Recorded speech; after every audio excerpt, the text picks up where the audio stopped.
பிரியமானவர்களே, இன்னைக்கு கர்த்தர் நம்ம கூட பேசுகிறதான வார்த்தை செப்பனியா 3ஆம் அதிகாரம் 16ஆம் வசனம். பாருங்க, உன் கைகளை தளர விடாதே என்று கர்த்தர் சொல்லுகிறாருங்க.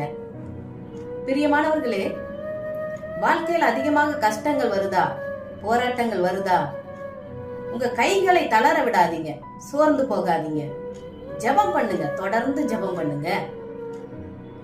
மோசேயின் கைகள் தளர்ந்த போது அமலேக்கியர் மேற்கொண்டார்கள்.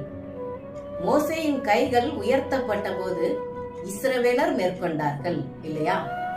அதே மாதிரி நம்ம என்ன பண்ணணும்? சோர்ந்து போகாமல், தளர்ந்து போகாமல், கர்த்தருடைய பாதத்தில் உட்கார்ந்து ஜெபிக்கும் போது நம்முடைய வாழ்க்கையில வெற்றி கிடைக்கும்.